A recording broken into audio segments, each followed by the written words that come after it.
Simone Kelly, welcome to Paper Napkin Wisdom. I'm excited to have you here today. Hi, thanks for having me. So you shared a little bit of a longer napkin, but I like the idea behind it. I'm looking forward to digging in. You said build a business that you love, but not your hobby, because when you need to shut your brain off to do your work, you won't have your hobby to turn to.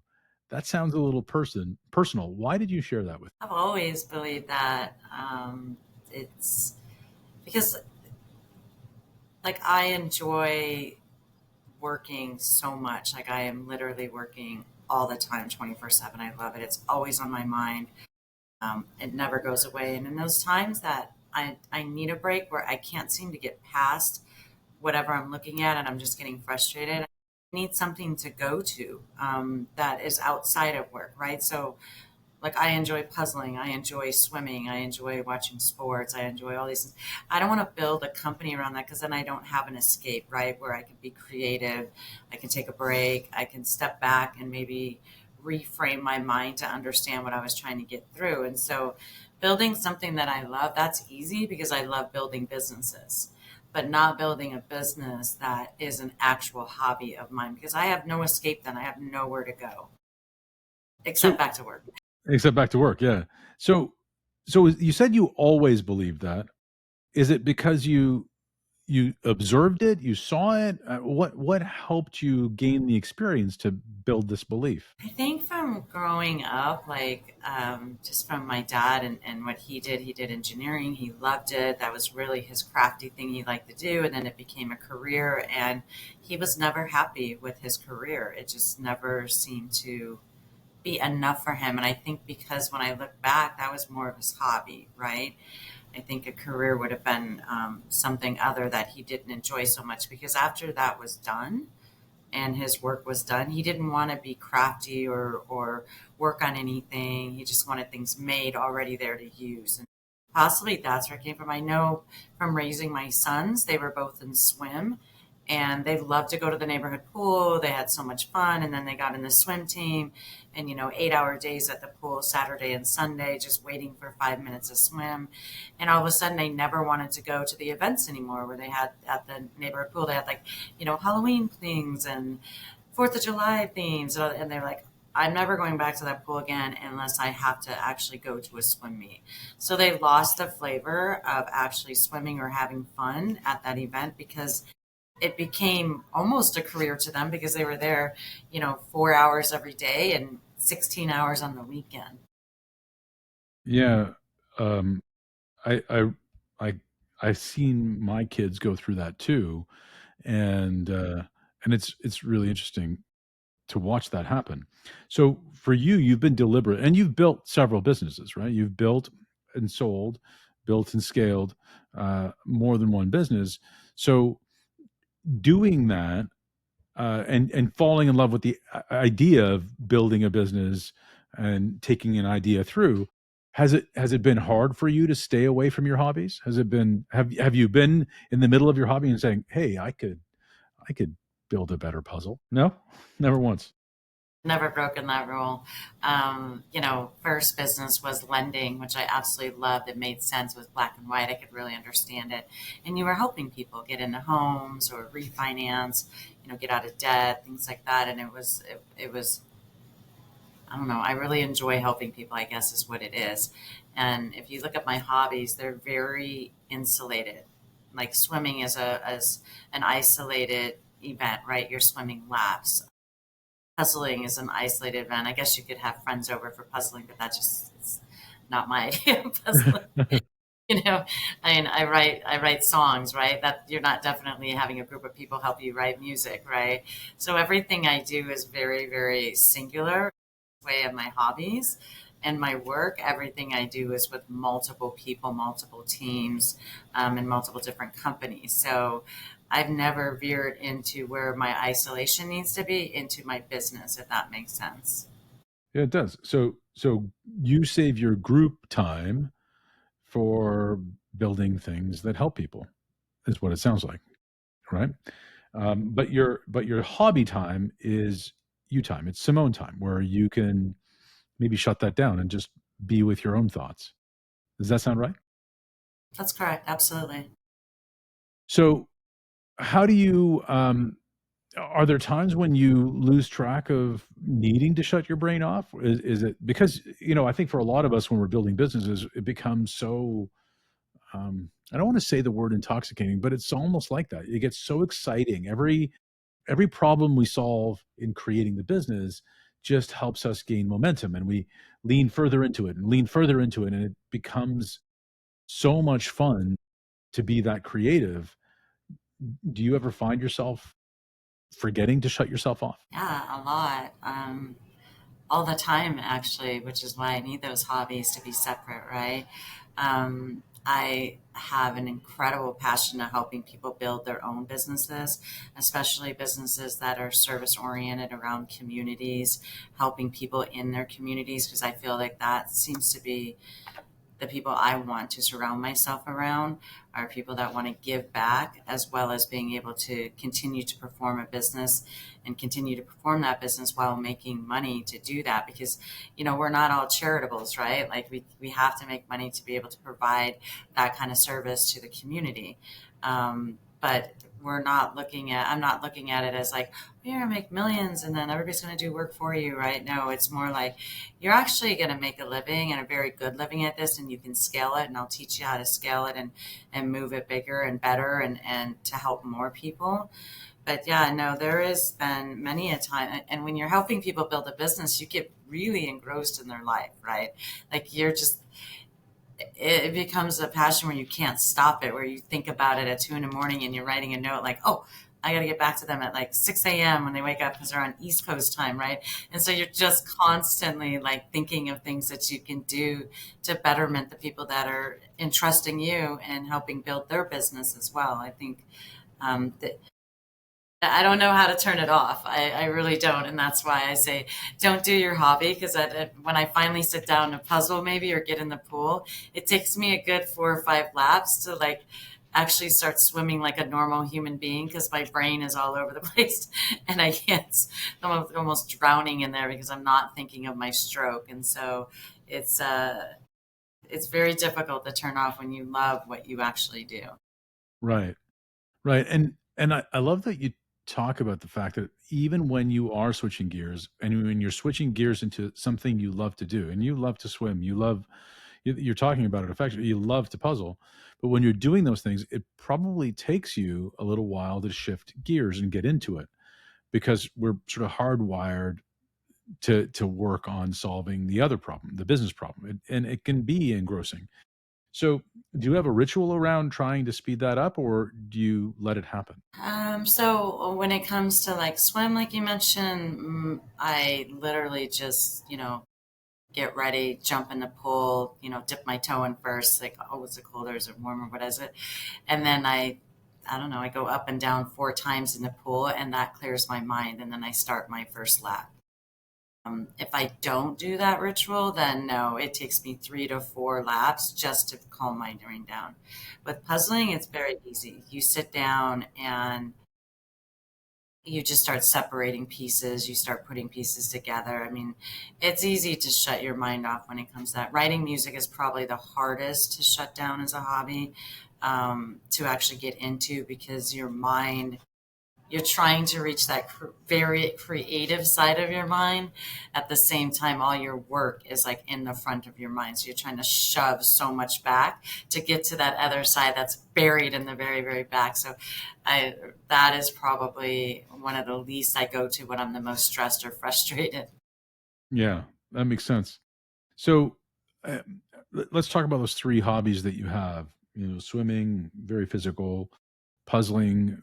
I mean, I know it is, you're using your brain to solve the puzzle, obviously, but there's a lot of pattern to it, right? There's a lot of people who are very good puzzlers are more pattern people than they are thinking about it. There's a method, that you employ. Am I wrong? No, you're absolutely correct. Yeah, I saw the smile. It's like, I know. It's like, "Yeah, yeah, this is a guy who knows his puzzles." And then the third one you said songwriting is more cerebral. It's interesting that your hobbies are different in their nature, right? One is pattern recognition and a little bit, uh, hand-eye coordination from that perspective. One's very physical. I mean, swimming is tough, and then thirdly, this very, let's call it, cerebral act and creative act of songwriting. Have you always been interested in those three, or did you come into them at various stages? The puzzling and the poem, songwriting, music writing. Yes, swimming, it changed from running. I used to be a runner. I'd run every day, 5 miles a day since I was probably 10, 11 years old. I used to run with my brother because he was a hockey player and a boxer, and so my dad would send us out to run. So he'd have to get ready for his lose weight, and he'd have to wear like the plastic bag and to lose weight to weigh in and stuff. Yeah. So I would go out running with him, and then I just kept it up as I came into an adulthood. Then when I got into about 40, 45, I'm aging myself. My sons were in swim, like I had said, and I was always upset with them. Like, uh, you only had 1 second to beat the person next to you. Like, how could that can't be that hard. Like, I was like, because, I did recreational swim. And like, Mom, you don't understand. They would get so frustrated. So I actually had hired their coach to teach me how to lap swim better, right? To see how difficult it could be to, shave a half second or a quarter second. Oh my God, that they teach me. I never said a word after that. Like, it was like, okay, I got it. You guys did great, did amazing. That's great. That's great. And then I actually, because the running was so hard on my knees, I played soccer when I was younger. I actually just took up swim as a replacement to running. Yeah, that makes a lot of sense. Um, the so given that you had these hobbies, have you, obviously this is something that you believe in, building a business, and you say that you help other people build their businesses. So do you ever encounter situations where people come to you and say, "Hey, I don't have any hobbies. I don't do anything. I just work." What do you say to them? Like, Wait, because you repeat had these that? hobbies. So you have had hobbies for a long time. You had things in your life Yeah. other than work.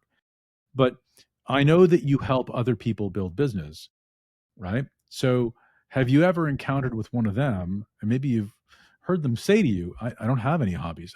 This is all I do. Uh, where do do you have a suggestion as to somebody who's listening, maybe who doesn't have a hobby, where to start to find one? Where does someone go when they don't come into it with hobbies? That's an interesting question because most people I come across have hobbies, right? Um, when I owned Grayson's, there would be people, and that's an estate sale business liquidation company. And people would call me that actually were estate sale companies or they were shoppers at estate sales. And I would not hire them on or offer them a franchise or mentor them because that is what they actually enjoyed.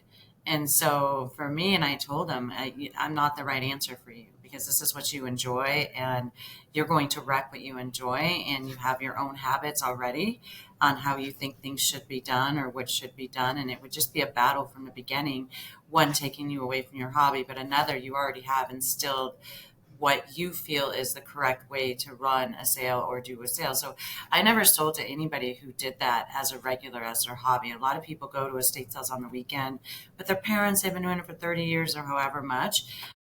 And then they think, oh, well, I'll own an estate sale company because I love it. Worst decision ever. And I would not sell to somebody who had that hobby.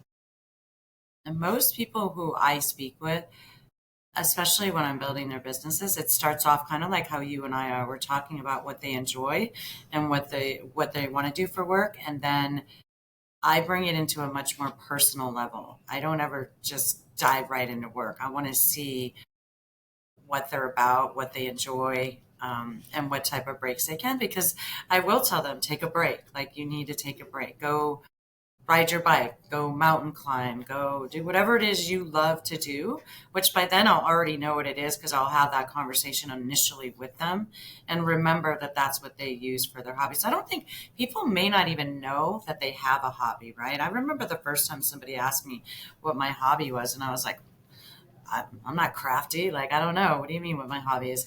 I don't think people understand that a hobby could be riding a boat or driving a boat or, I don't know, going to the store and buying every bit of food you can think of that's bad for you. I mean, I think hobbies are, it's a very broad statement. I think it's not just, I don't know, a physical thing. Yeah, so I think it's what I hear you saying, and you correct me if I'm wrong, Simone, but it's what I hear you saying is everybody does stuff to switch their mind off. Everybody does stuff that they enjoy doing just for the act of doing it. They may not call it a hobby, but you're saying get intentional about it. You know, be make understand where that thing is, what that thing is, and get intentional about it. Make it, realize that it brings you some level of enjoyment and do it for the fun of doing it, right? Is that what I'm 100%. hering? Yeah, Yeah, no, because 1,000%. yeah, even when you talk about shopping, you know what popped in my head? It was a crazy thing. Some people love to go to places like Costco on the weekend when they have all the food samples, and like I've heard people talk about this. It's like, did you go to Costco and get the food samples this week? They were really great, and I'm like what? No, I want to get in and get out of that place as fast as I can. I don't want to stop for any freaking food samples. But some people really enjoy it, right? Some people love that, and then they talk about it, and it's like it came up when you were talking about that idea. Just think about where in your life you have a lot of fun and what gives you joy, right? And make sure that's part of what you do. Correct? It is. And a lot of times the hobbies that I see people have are hobbies around their kids. Right? Their children watching them play sports is a hobby. Like you have a choice to be there or not. You think because you're a parent you have to be there, but you don't. You have a choice to be there, and you thoroughly. Most parents I know thoroughly enjoy it. So when you need a break, then you know what? Go watch your son or your daughter practice at school. Maybe they're in the band. Go watch them play the band. I don't know, something that takes your mind away from the everyday work environment so you can reset yourself, I guess. Yeah, I love that. There's something else that you said that I think is really wise, and I think a lot of people don't get, and I want to fall back to it because I don't want to lose it. You said that a lot of people come to you, especially so one of the businesses that you're in is this estate sale business, and just for people who don't understand when you say estate sale business, what is that for people who don't understand what that is? Usually someone will pass away, or they'll go to assisted living, an elderly, and then, I mean, there is some that's like divorce or moving, downsizing or whatever they're doing, moving out of state, but majority is for the senior population. And so we go in and we stage everything in the house, and we price everything and we open the house up and everybody comes through. Neighbors, communities, people on our mailing list come through and buy everything personal within the house. So it's selling everything that's like a personal asset, but not actually selling the home. That's for the realtor. Yeah, so that's like furniture, collectibles in some cases, old record collections, stuff like that. So this is where, so for some people, antiquing is a hobby, and antiquing in estate sales is a hobby. Some people record collecting is a hobby, and they go to these estate sales to try to find these things. Something you said that was really interesting, where people have an interest in being in the estate sales business because they love doing it, and they come to you for mentorship and advice, and you shut that conversation off when you discover that early, and I'm sure it's part of your discovery, because you say you're not the answer for you. But I want to get into this a little bit because I think that's really important for two reasons. One, for you as the entrepreneur, you know what your boundaries are. You know where you can help someone and where you can't. And how did you discover that you couldn't help somebody, if they were building a business around their playground? I think it was just logic to me. I don't know if I discovered it it's like you asked previously, did you always know you needed your hobbies? And I've always known that because I've always had that isolation. I've always been a heavy reader. I've found things that take my mind somewhere else. When people were coming to me, and a lot of them, because we grew really fast. So a lot of estate sale company owners that were independents were coming asking to be a franchise because I had franchised it. And I knew right away, one, they weren't going to they were going to be combative from the very beginning. We don't say it that way. Oh, we've been doing this for 30 years. You've only been doing it for 5. You don't know as much as we do. We could teach you. And I just thought, I'm not the place for you. And then it's the one that calls and says, my mom and I have been antiquing for 30 years. Love it. Been doing it for 40 years. Can't wait. It is my dream to own an estate sale company. I just think that this would be the great avenue. No, it's not. It's not, because there's a difference between selling everything in the home and buying everything in the home, right? So if Yeah. you're a buyer and you're enjoying buying, right? What are you going to do when you have a house and you have all the stuff you actually love? Are you going to sell it, or are you going to try to buy it yourself and make it part of your collection, right? That's a struggle, and they don't need that struggle in their life. It's already a struggle building a business. Now you're going to struggle whether you're going to sell the items you're supposed to sell for the client for the highest price because you want to buy it. That really, to me, is absolutely, it's kind of a negative to have. If you are a buyer, you do not want to become a seller. Yeah, it's a conflicting priority, right? I mean, you're 100%. at conflict all the way. I think that's really interesting, and really, really sharp observation. And so how did you come into the industry from that selling side? Is that the way you came into the business, or, was it out of need? I'm just curious because it sounds like you came to the business from a different way than most people do. Yeah, this was actually a fluke. I didn't know what I was going to do after I had sold I sold the lending real estate TC escrow company. And I didn't know where I was going to actually build my next company as. And so I had gotten a warehouse, and my friend said, just go he owned the building. He said, take the warehouse and you'll figure something out. And then a realtor eventually had called me to see if I wanted to sell a couch. And I've told this story, like, where I was like, I don't want a couch. And he's like, no, you can sell it. And I thought, well, but I'm not going to put it on the recycler. He said to go to Craigslist. I'm like, who's Craig? I had no idea what a secondary market was at all. I didn't know that people bought pre-owned items ever in my life. And so I started that as almost like a consignment for realtors. And then someone had called asking if I would do an estate sale for one of their clients. And I Googled, I said, sure. And then I'm Googling what's an estate sale because I had no clue what that was. And then 24 hours later, I had my contract, my insurance done, and I was at the appointment. And it was an amazing transformation for me. The client really needed us to do it. They didn't want, it was twin daughters. They didn't want to go back in the home because something tragic. And we were able to perform that sale, and I never had to go back into that house again. And it was life changing for me. Like, literally, that was something where I thought, okay, I can build this company, help the community in the best way I possibly can, helping seniors because I love seniors. I don't know, the crankier the better, and their family members, and then eventually help people build an estate sale company on their own.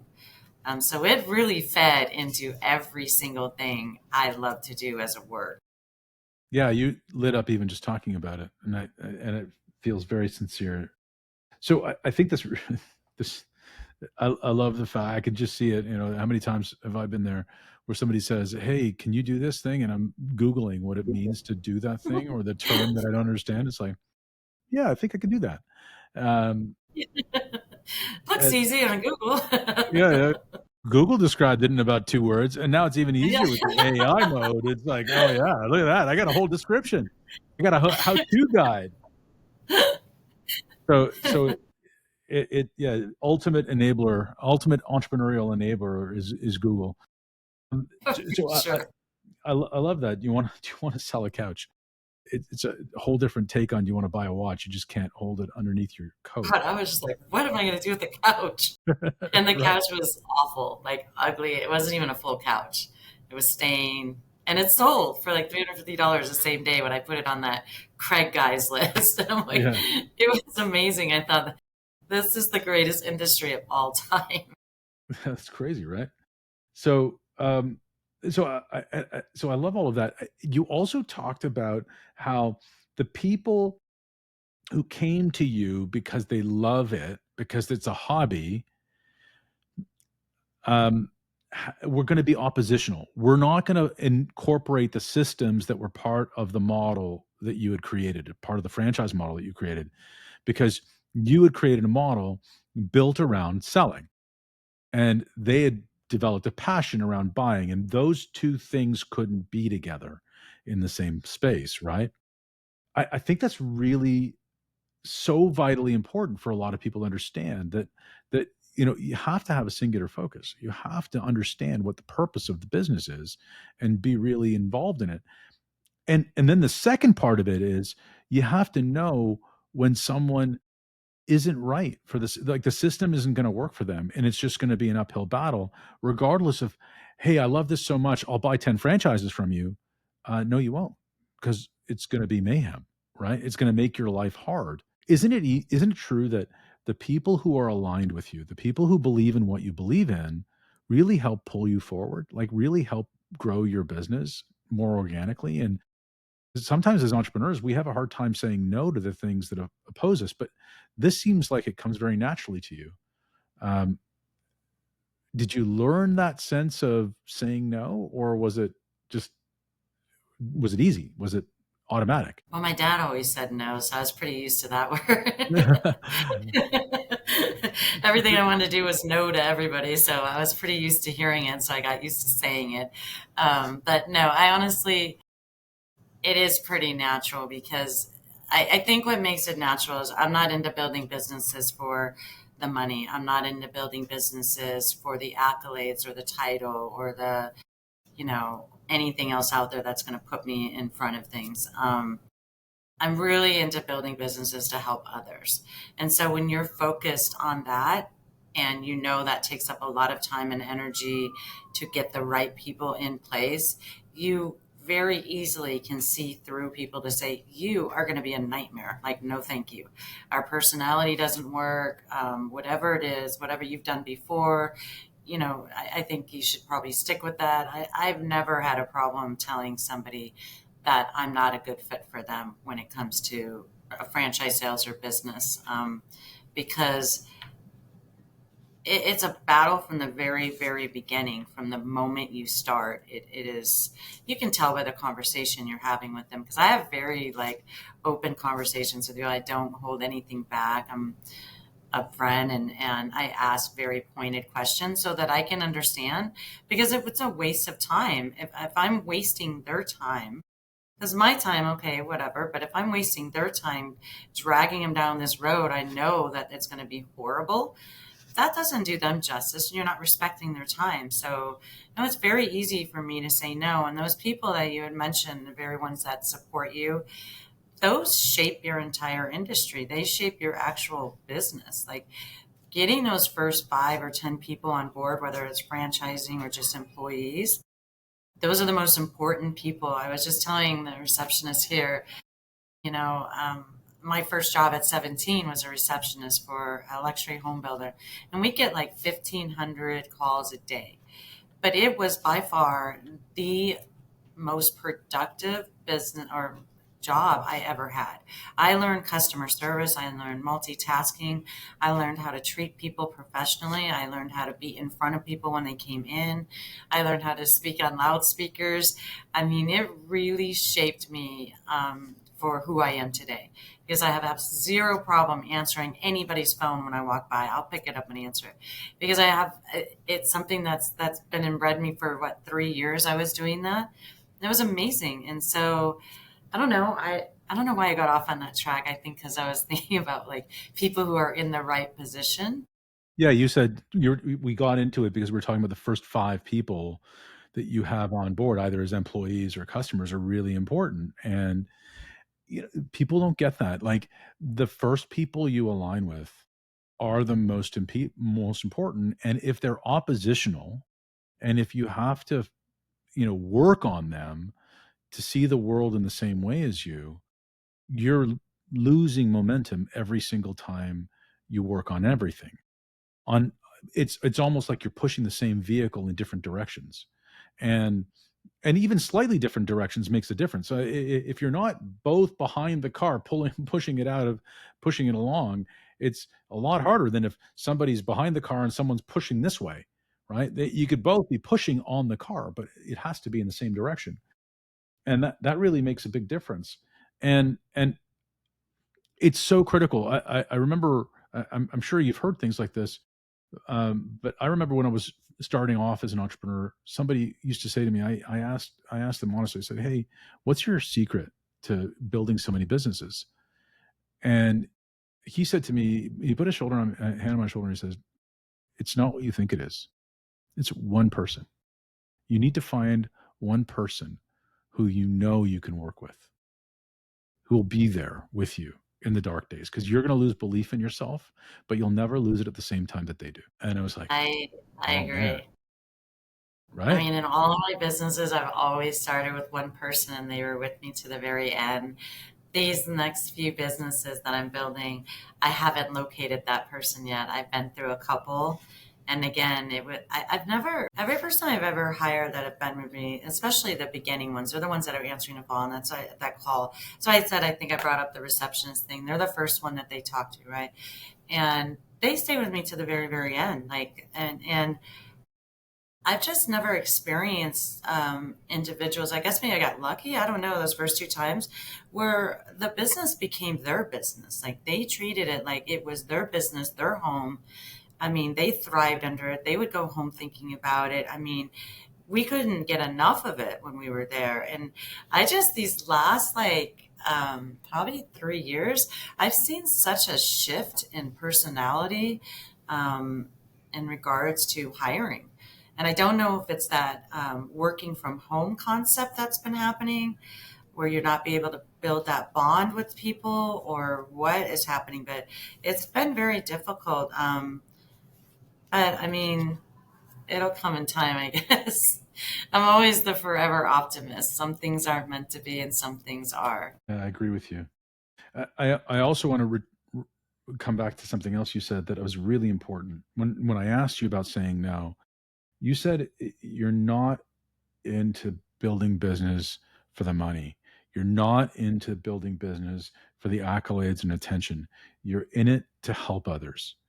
And you get very clear. You're like, your face gets really clear when I even say that, because I think it really means something to you to be that focused on helping others.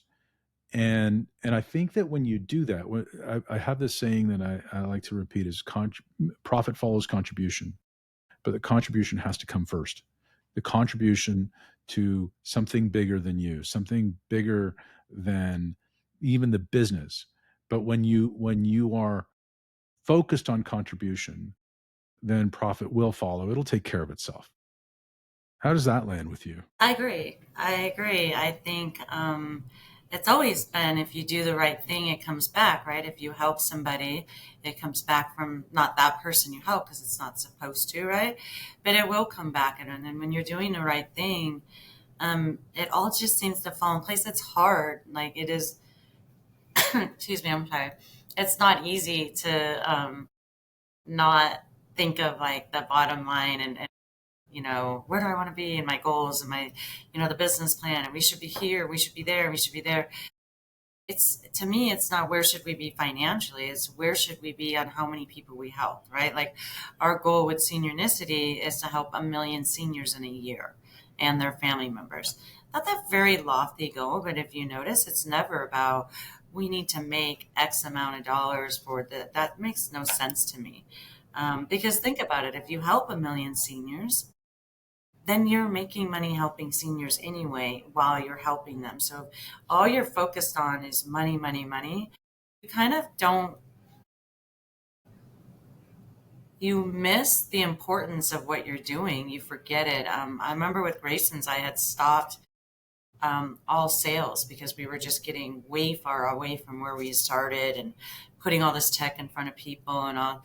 And I stopped sales for about a year so that I could rope the industry back in, my job back in, and the business back in. The franchises were getting frustrated because I wasn't giving them the support they needed, and the technology was there, but the support they needed, right, where they could go online, they could do certain things, the amount of times I could talk to them, how much time did I have to talk to them, right? And so it was very easy for me to decide to stop selling franchises to make sure that those legacy owners we talked about earlier, that they were happy and productive because they were going to help the new franchises that were coming in be productive. But if you weren't taking care of them, they weren't going to help the new ones. Therefore, that whole roll uphill is now just screeching to a halt and going down, if that makes sense at all. Yeah, it really does. I really, I really think that we can leave it there. If you help someone, it always comes back, and that makes me think of a napkin that was given to us. We end the show with this idea every time, and it's a shout out to a great contributor to the show. His name is John Rulin. He gave us a napkin which was what you appreciate appreciates. And it started a movement for him where he spread gratitude everywhere he went. He built a movement around helping others. And the question that he would ask is not what's the least I could do, but what's the most I could do. And he challenged others to think that same way. With that in mind, is there someone that you'd like to shout out or give thanks to and pay forward that intention? Yeah, you kind of brought me in, thought about this, and at first I thought, well, I want to mention one, but then it's like there's a group, right? I think there are the legacy owners that stayed with me during the whole build out of the Graysons, and really to this day are very, very close friends of mine, and we're extremely supportive of them, and vice versa. But if it's one individual person, I could say it, oddly enough, would be my attorney that's been with me for many, many years. No one likes an attorney until you need him, right? Well, I became like very, very close friends with her. And during the times of building, the businesses, I wanted to quit so many times. I was so frustrated. I was like, I can't do this anymore. It's just too hard. And she'd be like, you know what? Just take a breath. Let's talk about something else. There were times when I'd be like, okay, we're just going to go do this. And she would very nicely tell me, you can't do that. It would wreck your reputation. It would wreck this. Slow down. Let's do that. When I go to build businesses, I run them by her. And she would break them down for me. Like, okay, well, if your idea is helping people, then let's look at okay, are you helping enough people doing this? Because you're not going to be happy and you're going to quit and you're just going to try something else. So maybe, and so to her name's Kit Shipe, and I cannot speak enough about her. She's absolutely an amazing person, more so than an attorney. Like she breaks it down in real life terms for me, which I guess she could be like, I guess you would consider like a coach, right? Like Mhm. she does her legal, but then she coaches me because I can get way off. That's amazing. And that's a beautiful shout out. Thanks for joining me, Simone. You're welcome.